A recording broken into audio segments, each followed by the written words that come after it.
복된 하시길 여러분 마음 가운데 하늘의 평화가 가득하게 되기를 바라겠습니다.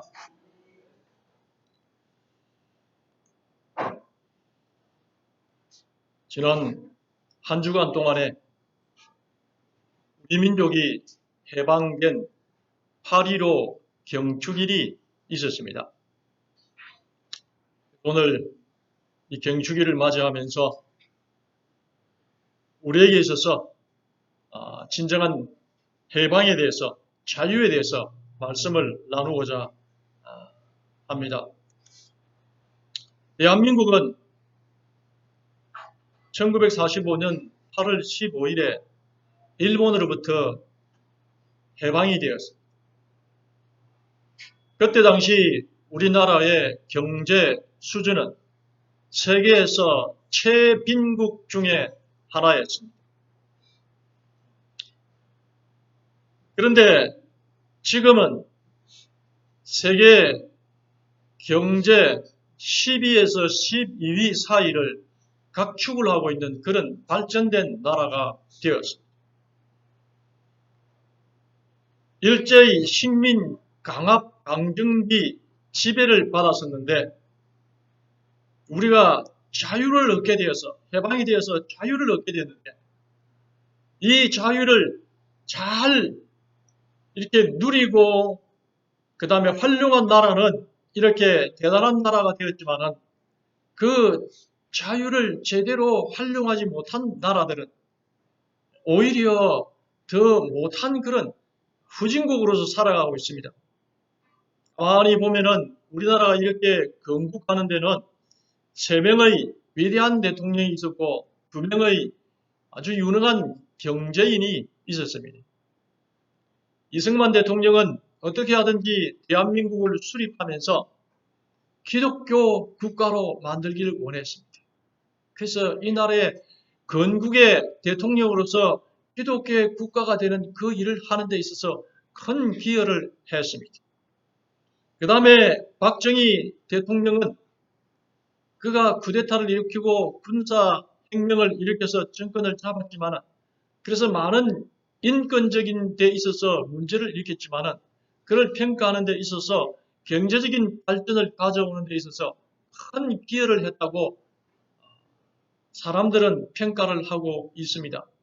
박정희가 미국을 갔다가 돌아오면서 미국은 너무 잘 사는데 우리나라는 왜 이렇게 못 사는가 하면서 내가 우리나라를 반드시 잘 사는 미국과 같이 잘 사는 나라를 만들어야 되겠다 그렇게 결심을 했습니다. 그래서 태평양을 건너오면서 그런 결심을 하고 도착해서 그가 경제 5개년 계획을 수립하고 우리나라를 새롭게 하는 그 일을 했습니다. 그래서 우리나라가 잘 살 수 있도록 경제적으로 기반을 닦고 부흥을 시키는 그런 역할을 했고 그리고 이 김영삼 대통령은 평가마다 사람들마다 평가가 엇갈리지만은 그는 이 땅에 민주주의를 이렇게 뿌리를 내리는 그 일을 했습니다. 그래서 민주화를 실현시키고 금융 실명제를 하게 되고 토지 실명제를 하고 하나를 척결하고 그 다음에 민선 지자체 민주주의를 하게 됩니다. 이전에는 구청장, 시장, 도지사, 그 다음에 시의원, 도의원 이런 것들은 뽑질 않았습니다. 위에서 그냥 임명을 했습니다. 그러나 지금은 주민들이 직접, 국민들이 직접 뽑게 되는 것입니다. 그래서 사람들은 그 자리에 올라가게 되면 항상 백성들을 염두에 두고 정치를 하게 만들었던 것입니다. 그래서 그런 민주주의를 뿌리를 내리는 그 일을 했고 그들 평생에 그런 소원을 가지고 계획을 가지고 있었기 때문에 그러했던 것입니다. 또 2명의 경제인은 이병철 회장과 정주영 회장인데 그들이 각별한 노력을 해서 우리나라를 이렇게 올려놓은 것입니다. 우리가 자유를 갖게 되었을 때 우리가 해방을 맞이하게 되었을 때 나는 이제 마음대로 자유롭게 살아도 된다 이렇게 생각하면 나라가 발전할 수 없고 기업이 발전할 수 없고 개인이 성장할 수가 없는 것입니다.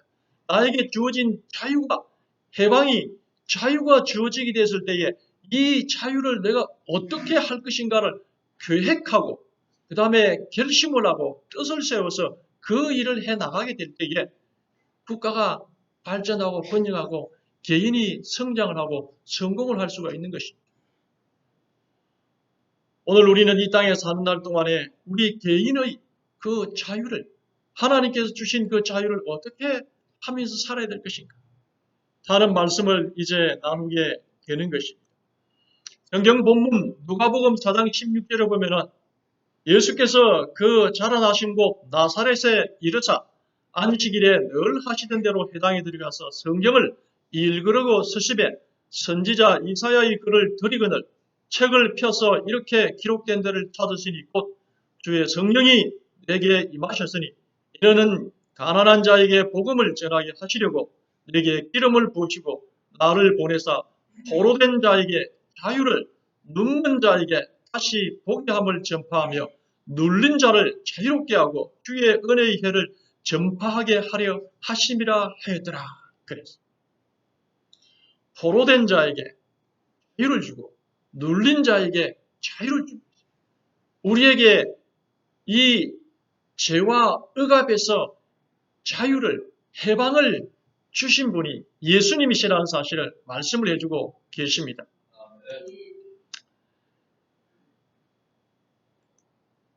이 구약에서 가장 큰 사건은 출애굽 사건입니다. 신명기 5장 6절에 나는 너를 애굽 땅 종되었던 집에서 인도하여 낸 내 하나님 여호와라. 구약의 모든 그 기반과 중심이 출애굽에 있습니다. 마찬가지로 신약 이후로 모든 중심이 죄의 세상에서 벗어난 우리 그리스도인에게 있는 것입니다. 그래서 우리를 죄에서 해방시킨 십자가의 사건을 가장 큰 사건으로 생각하고 있는 것입니다. 구약에서는 출애굽 사건, 애굽에서 해방되어서 종살이를 했던 종되었던 집에서 인도하여 되어서 그들을 해방시킨 그 큰 사건, 출애굽에 그 초점을 맞추고 있습니다. 이 애굽 땅에 사는 날 동안 이스라엘 백성들은 그야말로 노예였고 종살이였습니다. 하루 종일 노역에 시달렸습니다. 그리고 말을 듣지 않을 때는 가차없이 채찍이 날라왔고 더 심하면은 칼이 날라와서 그들이 죽임을 당했습니다. 그래서 그들은 짐승과 같은 그런 생활을 살았습니다. 출애굽기 1장 11절에 보면 감독들을 그 위에 세우고 그들에게 무거운 짐을 지어 괴롭게 하였다. 그 다음에 국고성 기돔과 라함셋을 건축하게 했다. 그랬습니다. 이 건축을 하는데 7절에 보면은 너희는 백성에게 다시는 백돌에 쓸 짚을 전과 같이 주지 말고 그들이 가서 스스로 짚을 줍게 하라. 또 그들이 전에 만든 백돌 수효대로 그들에게 만들게 하여 가하게 하지 말라. 그랬습니다. 그 비돔성 큰 성을 세우는데 흑백돌을 굽는데 흑백돌을 서로 이겨서 이렇게 탄탄하게 이렇게 딱 자리를 잡게 하기 위해서는 그 속에 짚을 였는 것입니다. 나이 드신 분들은 다 아십니다. 근데 짚을 였는데 이전에는 짚을 이렇게 다 제공을 했는데 짚을 제공하지도 않으면서 짚을 제공했을 때와 똑같은 그런 주자를 해내라 이렇게 했습니다. 그래서 해놓지 못한 사람들은 가차없는 그런 징벌이 오고 갔습니다. 그래서 잠잘 시간도 없이 그들은 그 강제 노역에 동원되어서 그 일을 했던 것입니다. 얼마나 힘들고 어려운 일인지 모릅니다. 여자들은 15절에 보면은 애굽 왕이 히브리 산파 시퍼라라 하는 사람과 부하라 하는 사람에게 말하여 이르되 너희는 히브리 여인을 위하여 해산을 도울 때 그 자리를 살펴서 아들이거든 그를 죽이고 딸이거든 살려두라. 그랬습니다. 그래서 무조건 아들이 태어나면 다 죽이도록 했습니다. 근데 이 산파들이 히브리 사람들이기 때문에 죽일 수가 없어서 죽이질 않는 것입니다. 왜 안 죽이느냐 했더니 히브리 여인들은 너무 건강해서 산파를 필요로 하지 않습니다. 우리가 가기 전에 이미 출산을 해버립니다. 그렇게 지혜롭게 답변을 했습니다. 그랬더니 이 바로 왕이 이제 말하기를 아예 히브리 사람들에게 명령을 내려서 아들이 태어나거든 나일강에 던져서 죽여버리라. 그런 명령을 내린 것입니다. 그래서 나일강에 그 아들을 낳게 되었을 때에 그 던지는 어머니의 심정이 어떠했겠습니까? 그런 그 나의 의지와는 전혀 상관없는 그런 일들을 당하는 것이 종탈이인 것입니다. 노예들의 생활인 것입니다. 이 지도에 보면은 람셋이 지중해 거기 바로 아래 지중해와 연안한 그 연결되어서 있고 그 밑에 비돔성이 있습니다. 그래서 이 비돔과 람셋 이 두 큰 국고성을 짓는 그 일에 그들이 동원되어졌던 것입니다. 불평할 수가 없는 것입니다. 계속 동원되어서 노역을 하는 그 일만 했던 것입니다. 우리가 일제 강점기를 경험했기 때문에 출애굽 때 애굽 사람들 속에서 살았던 이스라엘 백성들을 가장 아마 잘 이해할 수 있는 민족 중에 하나가 우리 대한민국 민족이다. 그런 생각이 되어집니다. 일본이 뭐 여러 가지 그 참 이 우리 국민들을 참 노예 취급을 했는데 그중 이제 대표적인 네 가지 것들을 든다면은 강제징용입니다. 이번에 배상 판결을 내림으로 말미암아서 일본하고 이런 문제를 폭발시키게 된 것이 징용에 대한 보상 문제인 것입니다. 사람들을 잡아가서 강제로 그 회사에 투입을 해서 특히 군수 물자를 생성하고 하는 그 일에 투입을 해서 강제징용을 시킨 거죠. 제대로 주지도 않고 태반의 사람들이 그 강제징용장에서 일을 하다가 소처럼 그렇게 일을 하다가 소가 죽으면 버리는 것처럼 버림을 당하는 그런 비참한 생활을 살았습니다. 그 다음에 징병입니다. 강제징병. 젊은 사람들을 끌고 와서 전쟁터로 보내서 거기서 총알바지가 되어서 죽게 만들었던 것입니다. 전혀 그 본인의 의사와는 상관없이 젊은 사람들을 보이는 쪽쪽 잡아가서 군인을 삼아서 자기 나라를 위해서 죽도록 그렇게 억울한 죽음 죽도록 했습니다. 그 다음에 위안부입니다. 위안부를 통해서 이 꽃다운 그 처녀들이 가서 청춘을 인생을 완전히 망쳐버리는 그런 무섭고 엄청난 짓을 그렇게 자행을 했고 그 다음에 이제 생체 실험 마루타라고 하는 생체 실험 그 일본의 731 부대의 아주 악랄한 그런 가정들을 우리가 다 우리 민족들이 우리 조상들이 다 겪게 된 것입니다. 그렇게 겪게 될 수밖에 없는 것은 그들이 강제로 이 나라를 점령해서 통치를 했기 때문에 그러한 것입니다. 우리의 선택대로 할 수 없는 그런 세상을 살 수밖에 없었던 것입니다. 애굽에서 사는 이스라엘 백성들도 마찬가지였습니다. 이 정도로 악랄하지 않았지만 그러나 강제 노역과 아이까지 남자 아이까지 죽이라는 그런 명령은 엄청난 그런 우리가 이 이스라엘 백성들이 불행을 겪게 된 것입니다. 그래서 그 큰 비참한 지경에서 하나님께서 개입하셔서 그들의 그 종살이에서 건져내 주신 것입니다. 그게 출애굽 사건인 것입니다.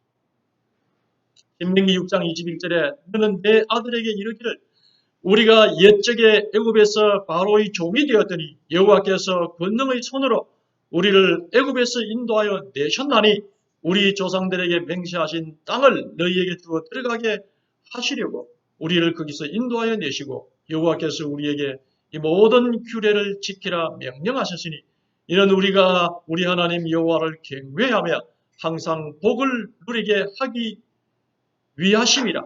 또 여호와께서 우리를 오늘과 같이 살게 하려 하심이라 그랬습니다. 그래서 자유를 준 것입니다. 애굽에서 나와서 자유로 종살이하고 노예의 삶을 살던 사람에게 하나님께서 그들을 구출해서 자유를 주신 것입니다. 자유를 주시면서 그 가나안 땅에 들어가서 자유로운 삶을 살기 위해서는 광야에서 훈련을 받을 필요가 있었던 것입니다. 그들은 노예의 근성을 가지고 있었습니다. 자유민으로 살아가게 될 때에는 자유민으로 살아갈 수 있는 훈련을 받지 않으면 그 인생과 국가가 망하는 것입니다. 우리 개인도 마찬가지로 무한한 자유가 보장되었을 때에 술 마시고 그냥 도박하고 이 중독에 빠지게 됩니다. 자기 자신을 망치게 되는 것입니다. 자유를 향유할 수 있는 훈련이 되지 않으면 인생을 멸망과 파멸의 길로 가게 되는 것입니다. 하나님께서 이 종살이를 할 때, 애굽에서 종살이 할 때는 그냥 시키는 대로 하면 되는 것입니다. 그런데 자유의 땅 가나안에 들어가게 됐을 때는 스스로를 통제하고 스스로를 관리하지 않으면 멸망과 파멸의 길로 갈 수밖에 없는 것입니다. 그래서 하나님께서는 광야에서 40년 동안 이스라엘을 훈련하신 것입니다. 그래서 두 가지 중요한 사실을 가르쳐 주었습니다. 모든 규례를 지키라 그랬습니다. 하나님께서 규례를 주시어서 그 하나님의 말씀과 규례를 쫓아서 살게 될 때에 그때에 제대로 된 자유를 누릴 수 있다 하고 가르쳐 주신 것입니다. 그 다음에 여호와 하나님을 섬기라, 경외하라 그렇게 말했습니다. 유월절을 통해서 그 애굽에 있는 사람들을 심판하고 홍해의 능력을 보여주시고 만나와 생수의 기적을 베푸신 하나님을 섬기라. 이 두 가지를 하게 될 때에 네가 가나안 땅에 가서 자유롭게 살게 될 때에 번영하고 성공할 것이다. 그렇게 말씀을 해 주시는 거죠. 그래서 이스라엘 백성들은 이 애굽에서 노예 생활하던 데서 벗어나서 광야를 거쳐서 가나안 땅에 들어가서 정착하여 살게 될 때에 이 두 가지를 하게 됨으로 말미암아서 국가가 번영을 할 수 있게 된 것입니다. 그래서 이 국가의 번영과 개인의 성공은 그냥 주어지는 것이 아니고 하나님을 섬기고 또 뜻을 쫓아서 살게 될 때에 가능하다는 사실을 말하고 있는 것입니다. 이 하나님의 뜻을 받들어서 정말 순종하는 우리 성도들이 되기를 다 바라겠습니다. 이렇게 해서 이스라엘이 번영을 한 것입니다. 그런데 이제 두 번째 사건은 바로 십자가 사건인 것입니다.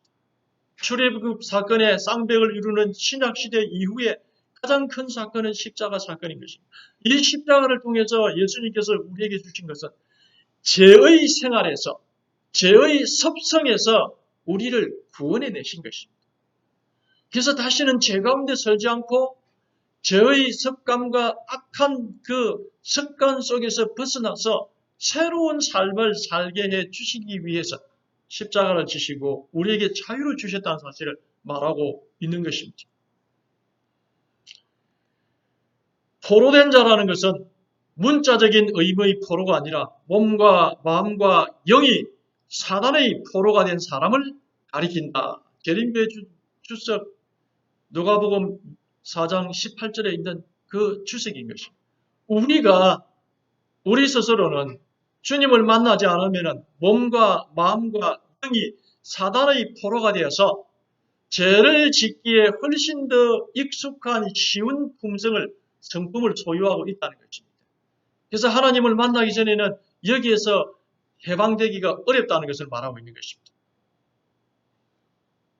그래서 죄를 짓는 사람은 계속해서 죄를 짓고 술을 마시는 사람들은 계속해서 술을 마시고 더 악화가 되고 도박과 인터넷과 각종 음란과 중독에 빠져서 있는 사람들은 거기에서 벗어나지 못하고 계속해서 허우적거리면서 사는 것입니다.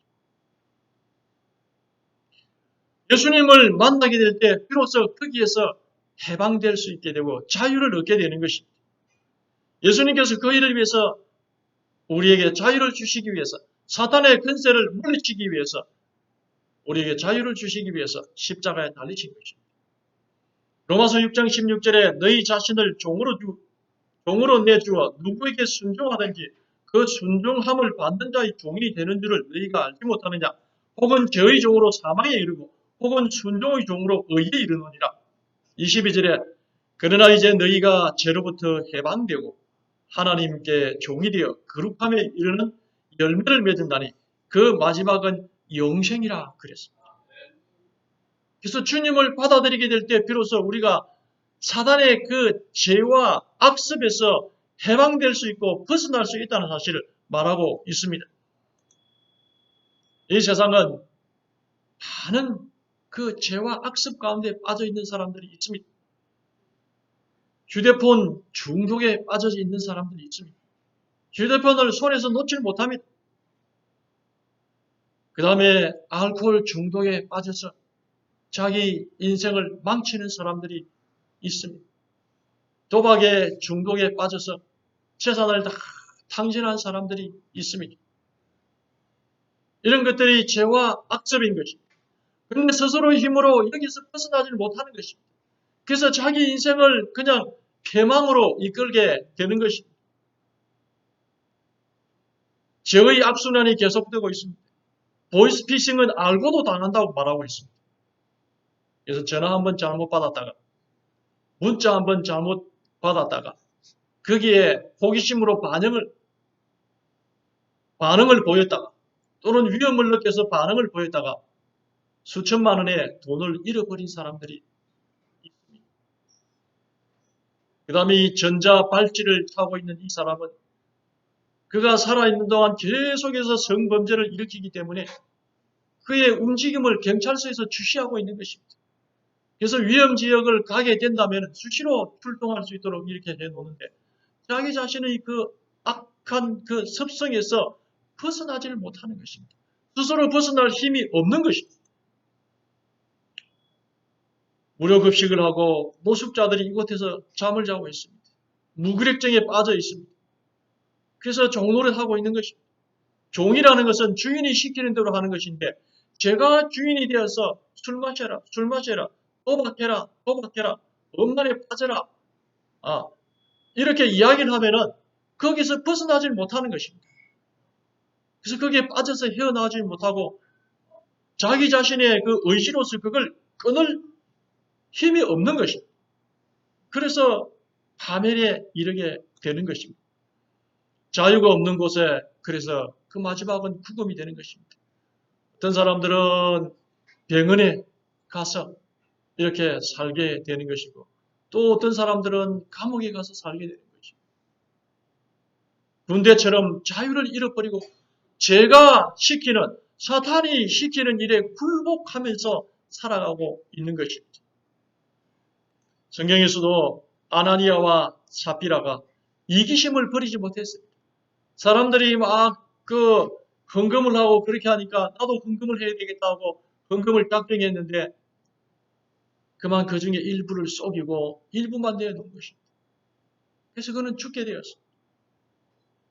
아그리빠 왕은 권력에 취해 있었습니다. 바울 사도가 아무리 이야기를 해도 아그리빠 왕은 복음을 받아들이지 않았습니다. 그래서 권력이 시키고 이기심이 시키는 것이에요. 분명히 진리를 식별할 수 있는 능력과 기회를 가졌는데도 불구하고 받아들이지 않으면 결국은 패망의 길을 가게 되는 것입니다. 억눌린 자의 삶이 있습니다. 억눌린 자라는 것은 압제당하는 상한 사람, 낙담한 사람, 압제, 폭력 여기에서 벗어나지 못하고 있는 그런 사람들인 것입니다. 이런 사람들이 수도 없이 많은데 여기에서 벗어날 수 있는 길은 그리스도를 영접하고 그리스도 안에서 사는 삶밖에 없다는 사실을 우리에게 말씀해주고 있는 것입니다. 포로된 자에게 자유를, 죄와 악한 습성의 포로가 된 자에게 자유를 주고 눌린 자를 자유롭게 하고 억압하고 강압하는데 굴복할 수밖에 없는 자신은 자유를 주시는 것이 그 일을 위해서 오신 분이 예수님이시고 그를 영접하고 그 말씀의 가르침을 따라서 순종하게 될 때 거기서부터 벗어날 수 있으리라는 사실을 말씀을 해주고 계시는 것입니다. 8장 20절에 피조물이 허무한데 굴복하는 것은 자기 뜻이 아니요 오직 굴복하게 하시는 이로 말미암음이라. 그 바라는 것은 피조물도 썩어짐의 종노릇한 데서 해방되어 하나님의 자녀들의 영광의 자유에 이르는 것이라. 그래서 자유를 되찾을 수 있도록 내 주권을 되찾을 수 있도록 해 주시는 것이 예수님께서 하시는 일이라는 것을 말씀해 주고 계십니다. 베드로의 경우입니다. 베드로는 자기의 그 인간의 연약함에 대해서 인정하지 않았습니다. 얼마든지 내 스스로 할 수 있다고 이렇게 장담을 했던 그런 사람이었습니다. 그런데 이제 그 위기를 맞게 되었습니다. 그때 그의 그 연약한 본성이 나오게 된 것입니다.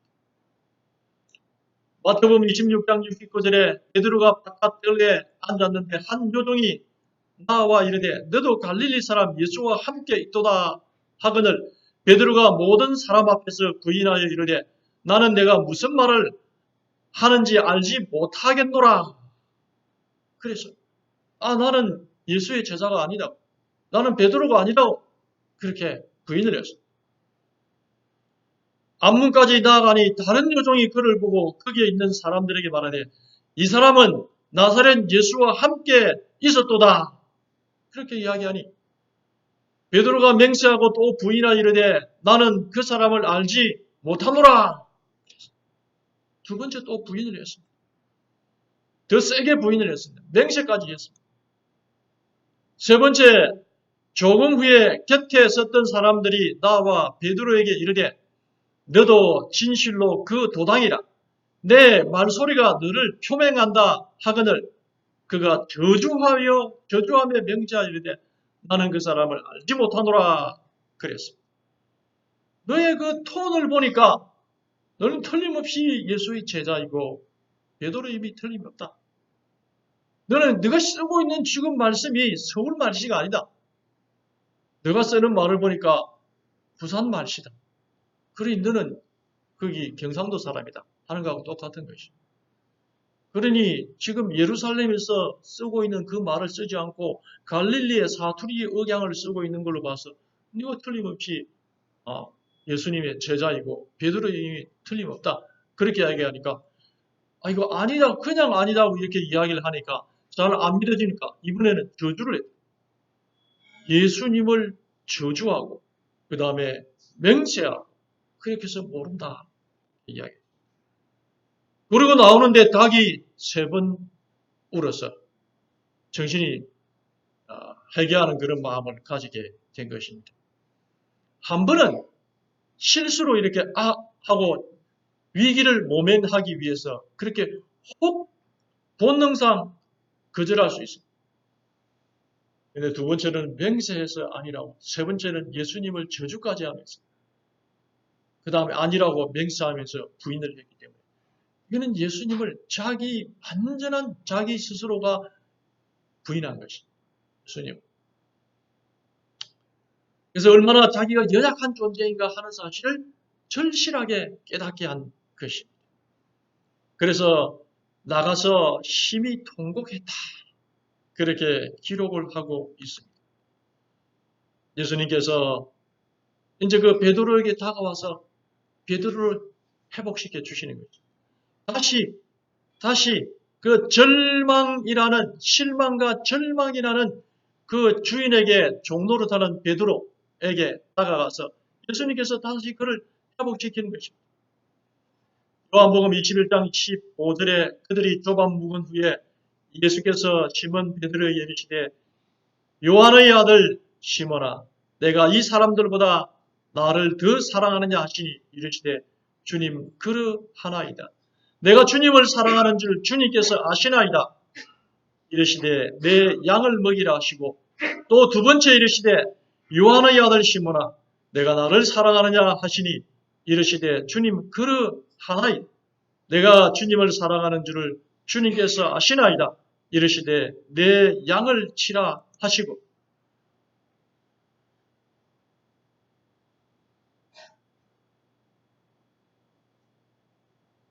이 베드로는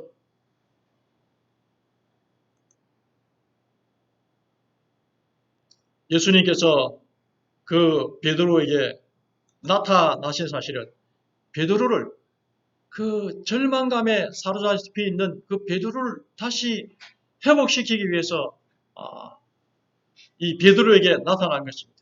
그래서 베드로가 배반하기 전에 그 부인하기 전에 내가 다시 부활한 다음에 갈릴리로 갈 것이다 하는 사실을 기억했습니다. 그래서 베드로가 갈릴리 디베라 바닷가에 가서 있었던 것입니다. 요한복음 21장 1절에 보면은 디베라 호숫가에서 제자들이 있었습니다. 근데 거기서 3절에 보면은 시몬 베드로가 나는 물고기를 잡으러 가노라 하니 그들이 우리도 함께 가겠다 하고 나가서 배에 올랐으나 그날 아무것도 잡지 못하였더라 하는 것입니다. 그래서 베드로가 고기를 잡으러 나갔는데 3년 전에는 이미 유능한 어부였지 않습니까? 그래서 그가 고기를 잡으러 나가서 생선을 잡기 위해서 그물을 내리는데 한 마리도 잡히지 않는 것입니다. 이 한 마리도 잡히지 않는 그 날에 그 베드로의 마음 가운데에 그 어떤 날이 해상이 되는 것입니다. 그가 3년 전에 예수님을 따를 때도 한 마리도 따르기 직전에 잡지를 못했던 것입니다. 그 실패한 그 날을 생각하면서 오늘 또 실패하는 것입니다. 정말해서 베드로가 평생 어부로 살면서 갈릴리 바닷가에서 그물을 내려서 수도 없이 많은 고기를 잡아왔는데 예수님이 제자가 되기 직전에 마지막으로 그물기를 내렸을 때는 스스로 내렸을 때는 한 마리도 못 잡았어요. 예수님께서 깊은 데 가서 그물을 내리려 하니까 엄청나게 많은 고기를 잡았던 것입니다. 오늘 이 저녁에도 마찬가지로 그가 나가서 그물을 내렸는데 고기를 한 마리도 잡지 못했습니다. 5절에 예수께서 이르시되 애들아 너희에게 고기가 있느냐 대답하되 없느니라. 이르시되 그물을 배 오른편에 던지라 그리하면은 잡으리라 하시니 이에 던졌더니 물고기가 많아 그물을 들 수 없었더라. 예수께서 사랑하시는 그 제자가 베드로에게 이르시되 주님이시라 하니 시몬 베드로가 벗고 있다가 주님이라 하는 말을 듣고 겉옷을 두른 뒤에 바다로 뛰어 내리더라 그랬습니다. 그래서 이 예수님께서 베드로를 처음 그의 제자로 부르실 때의 그 부르심과 똑같은 그 장면을, 똑같은 경험을 다시 베드로에게 하시는 것입니다. 이런 그런가 하면은 베드로에게 다시 기회를 주고 계시는 것입니다. 실패한 베드로에게 다시 기회를 주기 위해서 베드로를 똑같은 상황 속에서 그 타이밍에 접근하셔서 베드로에게 오른편으로 그물을 내리라고 말씀하시는 것입니다. 그래서 예수님께서 베드로를 사랑하셨고 베드로가 회복되기를 바라는 마음에서 그렇게 하신 것입니다. 그런 다음에 주신 그 마지막 요한복음 21장 17절에 세 번째 이르시되 요한의 아들 시몬아 내가 나를 사랑하느냐 하시니 주께서 세 번째 내가 나를 사랑하느냐 하심으로 베드로가 근심하여 이르되 주님 모든 것을 아시오매 내가 주님을 사랑하시는 줄을 주님께서 아시나이다. 예수께서 이르시되 내 양을 먹이라. 그래서 다시 그 자신의 그 성격의 결함에서 벗어날 수 없고 장담하고 호언장담해서 뒤책임은 지지 못했던 이 베드로. 그 베드로를 예수님께서 다시 깨우쳐 주시어서 다시 일어서게 회복시키는 것입니다. 시대소망 812쪽에서 그는 실패하기 전에 늘 지각이 없는 순간적인 충동에 따라 말하곤 했었다. 그는 항상 다른 사람의 일을 바로 잡으려고 했으며 그는 자기 자신이나 자기가 말하려고 하는 것을 분명하게 이해하지 못하면서 자기의 생각을 표시하려 했다. 그러나 회개한 베드로는 매우 달랐다.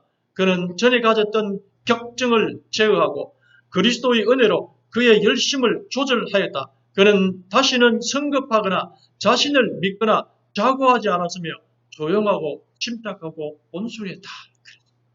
그가 변함을 입은 것입니다. 다시 출발하게 된 것입니다. 완전히 실패해서 정말 사람들이 보게 될 때에 제자라고 말할 수 없는 부끄러운 짓을 했지만은 그가 예수님의 은혜로 다시 온전하게 회복이 된 것입니다. 그럼 베드로는 이제 사람들 앞에 설교하기 시작했습니다. 유대와 예루살렘을 향해서 담대하게 주님의 기회를 전했습니다. 이전에는 너는 예수의 제자라고 이야기했을 때 아니라고 빨대맸던 이 베드로가 이제 그처럼 두려워했던 군중들 앞에서 담대하게 설교를 하는 모습을 볼 수가 있는 것입니다. 사도행전 2장 14절에 베드로가 11사도와 함께 서서 소리를 높여 이르되 유대인들과 예루살렘에 사는 모든 사람들아 이 일을 너희로 알게 할 것이니 내 말에 귀를 기울이라 하면서 베드로의 여기에는 더 이상 베드로의 실패한 모습이 보이지 않는 것입니다. 담대하게 전하는 그런 모습을 볼 수 있는 것입니다. 이처럼 예수 그리스도를 마음 가운데 진정으로 영접하고 말씀 안에서 새로나게 되면 위대한 사람으로 다시 설 수 있는 것입니다. 예수님께서는 우리가 세상에서 죄와 중독과 악습과 실패 속에 빠져서 무너지기를 바라는 것이 아니고 주님 안에서 다시 일어서시기를 바라시는 것이 주님이신 것입니다. 그것이 바로 주님께서 우리에게 주시는 자유인 것입니다. 제임스 가필드라는 사람이 있었습니다. 소매치기 생활을 하고 있던 두 청년 중에 한 명이 제임스 가필드였습니다. 하루는 예배에 드려지는 교회 앞을 지나게 되었습니다. 이 청년이 문득 마음의 찔림을 받았습니다. 그는 교회 안으로 들어가서 예배를 드리고 싶었습니다.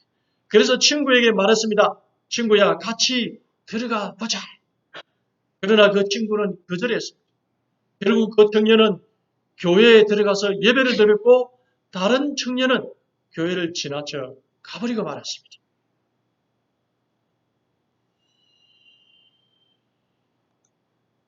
그로부터 20년의 세월이 흘렀습니다.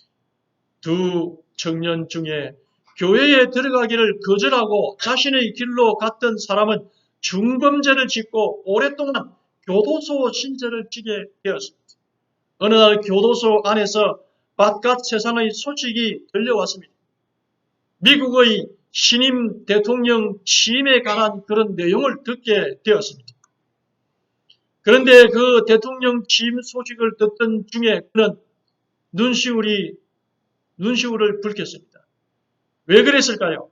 미국의 신임 대통령으로 취임하는 사람이 바로 과거에 그 소매치기 동지였기 때문이었습니다. 교회로 들어가 예배 드리기를 원했던 그가 바로 미국의 제20대 대통령인 제임스 가필드였던 것입니다. 한 사람은 양심의 소리에 귀를 기울이고 하나님 앞에 나아가 놀라운 변화를 받음으로 한 나라의 대통령이 되었고 다른 한 사람은 회개의 기회를 차버리고 자신의 길로 감으로써 무기수로 살 수밖에 없었습니다. 복음은 주님은 모든 것을 변화시킬 수 있는 분이십니다. 누구든지 예수님 앞에 나오면 됩니다. 그러면 주님께서 새롭게 해 주십니다. 옛 생활에서 벗어나서 새로운 삶을 살게 해 주시는 것입니다. 우리는 이 주님을 영접하고 주님을 섬기고 주님의 말씀에 순종하는 삶을 살게 될 때 죄에서부터 자유함을 누리게 되고 악습의 그 고리를 끊어버리고 새로운 삶을 살 수 있는 것입니다. 오직 예수님께서만 해 주실 수 있는 일인 것입니다. 똑같은 처지에 놓였던 사람이 그리스도를 영접하고 다시 교회로 돌아오게 됐을 때 그 사람은 대통령이 되었고 교회에 들어오기를 거절했던 사람은 더 많은 죄를 지어서 교도소에 갇힌 몸이 되어서 종의 생활을 살게 되었습니다. 예수님께서는 오늘 우리가 자유를 누리기를 원하십니다. 오늘 우리가 번영하기를 바라고 오늘 우리가 잘 되기를 원하십니다. 그분 안에서 그분을 영접하고 그분의 말씀에 순종하는 삶을 삶으로 말미암아서 변화를 받아서 주님과 함께 동행하고 또 천국에 이르는 우리 모든 성도들이 되시기를 바라면서 말씀을 드리겠습니다.